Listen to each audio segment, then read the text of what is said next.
مولایا صلی وسلم دائما ابدا۔ اور اگر تو ماں ہو کے قرآن پڑھے تو بیٹا نیزے کی نوک پہ قرآن سناتا ہے۔ سیدہ طیبہ طاہرہ ظاہرہ عابدہ ساجدہ راکعہ سیدہ فاطمہ الزہرا رضی اللہ تعالی عنہا کا اسوہ مخدرات اسلام کے لیے، ہماری بہنوں بیٹیوں کے لیے مکمل کامل اور اکمل نمونہ ہے۔ میری مائیں بہنیں بیٹیاں بھی پردے میں بیٹھ کے سن رہی ہیں، اور جو یہاں موجود نہیں ہیں، آپ لوگوں کی وساطت سے یہ پیغام ان تک بھی پہنچے گا۔ تو میں گزارش کروں گا، اس بے حیائی کے ماحول میں جبکہ میڈیا بے لگام ہے، سوشل میڈیا قیامت ڈھا رہا ہے، آنکھوں سے حیا اڑ گئی ہے، سوچوں میں آوارگی آ گئی ہے، لباس سمٹ کے بالکل واجبی سا رہ گیا ہے، اور حیا قصہ پارینہ بن گیا ہے۔ یہ اڑتے ہوئے آنچل، لہراتے ہوئے دوپٹے اور جو ہے وہ بکھرے ہوئے بال، یہ حیا کے جنازے سڑکوں کے اوپر گھومتے ہوئے، اور بازاروں میں صنفی آزادی اور جنسی بے رہروی اور جو کچھ ہم دیکھ رہے ہیں۔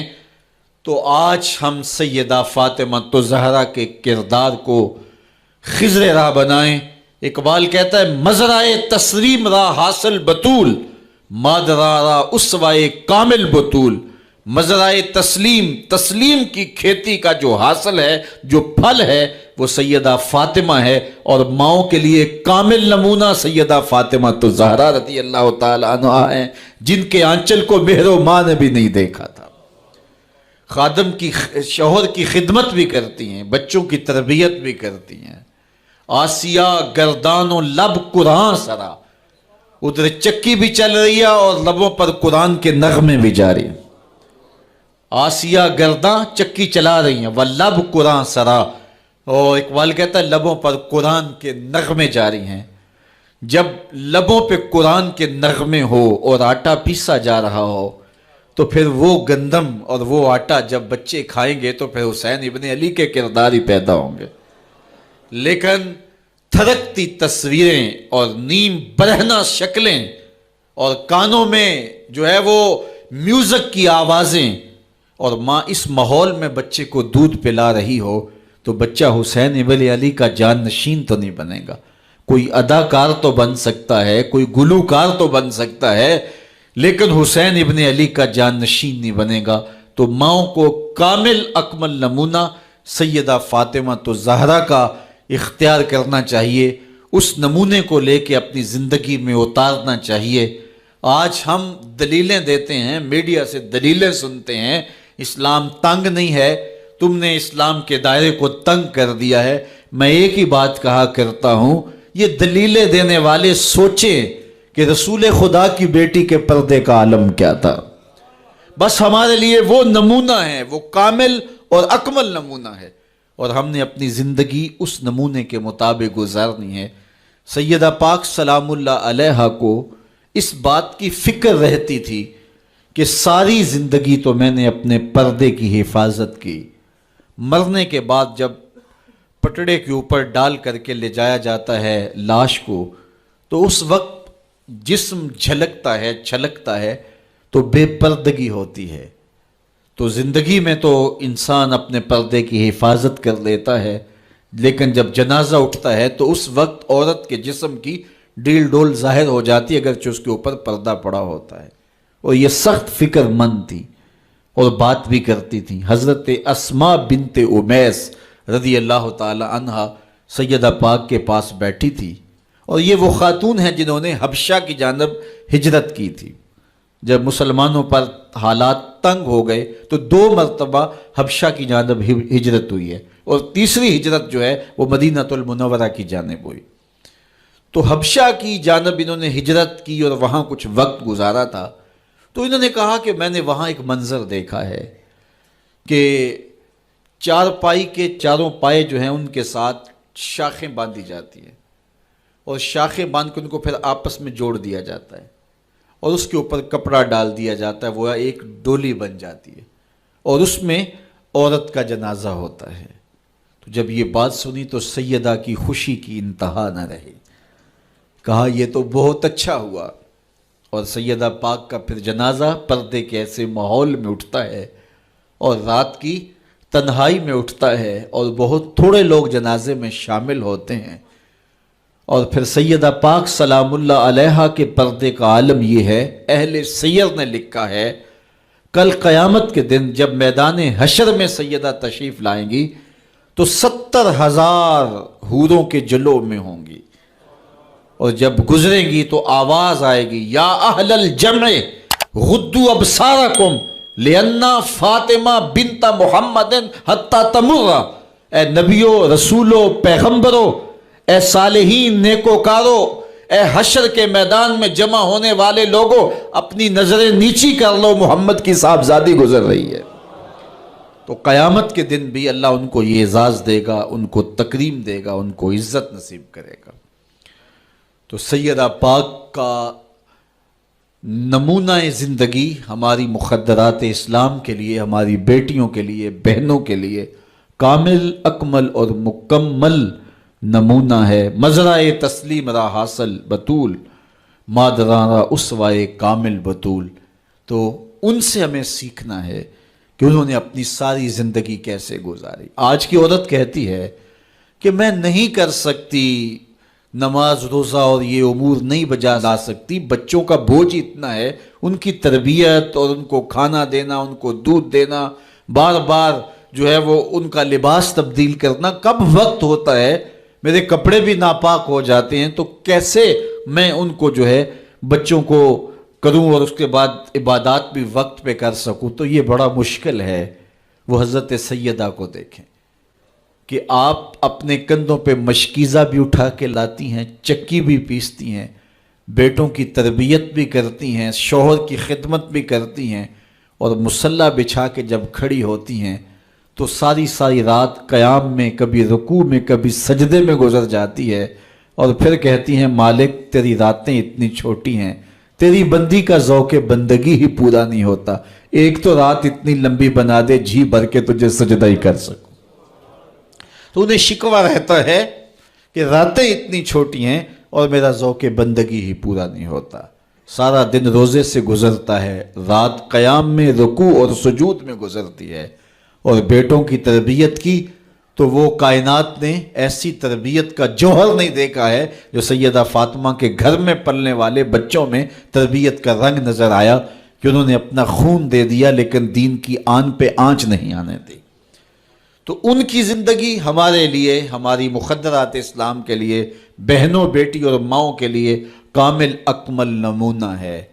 میری بہن، میری بیٹی، تو مغرب کی ٹینو نہیں ہے، تو مشرق کی بیٹی ہے، تو کوئی دیا نہیں ہے کہ جس کو جو چاہے اٹھا کے لے جائے، تو گھر کی رونق ہے، عزت ہے، آبرو ہے، تو سمٹ جائے گی تو معاشرہ پھیل جائے گا، اور تو اگر گھر میں سمٹ کے بچوں کو سنبھال لے گی تو امت بحر و بر پہ قابض ہوگی، لیکن اگر تو گھر کو نہ سنبھالا تو پھر امت کبھی بھی بامراد اور کبھی بھی سرخرو نہیں ہو سکتی۔ اگر پندے ز درویش پذیری، ہزار امت بمیرت تو نہ میری، بطول باش و پنہا شو ازیں عصر کہ در آغوش شبیر بگیری۔ اقبال کہتا ہے کہ اے امت مسلمہ میری ایک بات مان لے، ہزار امت مر جائے گی، امت مسلمہ تجھے موت نہیں آ سکتی، اور وہ کیا ہے؟ اللہ اکبر، بطول باش، قوم کی بہن سے، بیٹی سے، ماں سے مخاطب ہو کے اقبال بولتے ہیں بطول باش، بطول بن جا، وہ پنہا شو ازیں اثر، اور زمانے کی آنکھ سے پوشیدہ ہو جا، پھر در آغوش تو شبیر بگیری، پھر تیری آغوش میں بھی حسین ابن علی کے جانشین پرورش پائیں گے۔ تو اپنے آپ کو سمیٹ کے اس کردار کے سانچے میں ڈال لیا جائے۔ عورت کا دائرہ کار گھر ہے، چار دیواری ہے، اور اس چار دیواری کے ماحول کو آسودہ رکھے۔ وہ باہر نکل کر کے جو ہے وہ گھر کی ذمہ داریوں سے دستبردار نہ ہو. یہ ذمہ داریاں مرد کی ہیں کہ وہ باہر نکلے اور ضروریات کو فراہم کرے. عورت کی ذمہ داری چار دیواری کی ہے. اس چار دیواری کو رونق بخشے اور تربیت پر نئی نسل کو بہتر بنانے کے لیے اپنی ساری صلاحیتیں صرف کر دے. ساری زندگی میں ایک اس کا بچہ بھی اگر قوم کو مل گیا تو قوم کی تقدیر بدل دے گا. مائی راستی ہیں یا ام الخیر ہیں، انہوں نے ایک بچے کی تربیت کی. آج مائیں کیوں نہیں کر سکتی؟ بابا فرید کی ماں بیٹے کے مزاج کو سمجھتی ہیں کہ یہ شکر کو بہت پسند کرتا ہے تو شکر کی پڑیا مصلے کے نیچے رکھ دیتی ہیں، اور بیٹا مصلہ اٹھاتا ہے تو نیچے شکر کی پڑیا ملتی ہے. روز ڈیوٹی دیتی ہیں، اور بیٹا شوق سے نماز پڑھتا ہے، بعض میں شکر کی پڑیا بھی ملے گی. ایک دن کہیں گئی تھی تو نماز کا وقت ہوا، ماں وہاں بے چین ہے اور وہیں مصلہ بچھا کے کہتی ہے مالک میری لاج رکھنا. آج بیٹا مصلہ اٹھائے اور اس کو شکر کی پڑیا نہیں ملے گی تو راز کھل جائے گا، تو بیٹا کہیں بدظن نہ ہو جائے. اس کا گمان یہ ہے کہ مالک اپنی کرم نوازیوں سے یہ پوری مجھے ڈائریکٹ دیتا ہے، درمیان میں کوئی نہیں ہے. اللہ اکبر. خیر ماں واپس پلٹی اور سب سے پہلے تجسس بھری نگاہ سے بیٹے کو دیکھ رہی تھی کہ بیٹا کوئی شکایت تو نہیں کرتا، لیکن فرید بیٹے کے لب پہ کوئی شکایت نہیں تھی. خیر ماں نے پوچھ لیا بیٹا نماز پڑھی تھی؟ کہا اماں نماز پڑھی تھی، لیکن آج جو شکر ملی ہے اس کا چس ہی کوئی اور تھا، اس کا ذائقہ ہی کوئی اور تھا. تو آنکھوں سے چھم چھم آنسو برسنے لگے. مالک تو نے میری لاج رکھ لی. تو پھر بتایا کہ بیٹے میں تو یوں ہی پڑیا رکھتی تھی، آج مالک نے جو ہے وہ میری لاج رکھی ہے اور تیرے مصلے کے نیچے پڑیا رکھ دی. پھر فرید بنا نا. تو پیچھے ماں کھڑی نظر آتی ہے، حضرت غوث اعظم رضی اللہ تعالی عنہ. اگر غوث اعظم ہے تو ان کے جبے میں 40 دینار ماں سی رہی تھی نا، اور ساتھ نصیحت کر رہی تھی کہ بیٹا جو بھی ہو جھوٹ نہیں بولنا ہے. پھر ڈاکوؤں کو بتا رہے ہیں کہ 40 درہم تو میرے پاس بھی ہیں. تو ڈاکو کہتے ہیں عجیب کہانی ہے، بلاکو ڈاکوؤں کو بھی پیسے بتایا کرتا ہے. کہا میری ماں نے کہا تھا جھوٹ نہیں بولنا، جو بھی ہو جائے لیکن جھوٹ نہیں بولوں گا. اب ڈاکو شرمندہ ہو کے بولتے ہیں یہ ماں سے جھوٹ نہیں بولتا، ہم رب کا حکم نہیں مانتے. اور یہ پہلے لوگ تھے جو حضرت غوث اعظم کے ہاتھ پہ جو ہے وہ توبہ کرنے والے تھے. اللہ اکبر. قطب الدین بختیار کاکی جب درس گاہ میں جاتے ہیں، استاد پڑھاتا ہے الف لام میم ذالک الکتاب، پورا پارہ سنا دیتے ہیں. دوسرے پارے کا آغاز ہوتا ہے سیقول السفہاء من الناس، بچہ سارا پارہ سنا دیتا ہے. تیسرا پارہ، چوتھا پارہ، 14 پارے سنا دیے. کہا یہاں سے شروع کرو، سبحان الذی اسری بعبدہ. تو کہا بیٹا جس درس گاہ میں 14 پارے پڑے تھے وہیں بقیہ قرآن بھی حفظ کر لیا ہوتا. کہا استاد جی میں کسی درس گاہ میں نہیں گیا، میری ماں 14 پاروں کی حافظہ تھی، اور صبح جب اٹھتی تھی تو قرآن بھی پڑھنے لگتی اور کام کاج بھی کرتی. تو بچپن سے ہی سن کے ماں کی آغوش سے یہ 14 پارے یاد ہو گئے. تو مائیں اگر ایسی ہوں تو بیٹے ایسے ہوتے ہیں.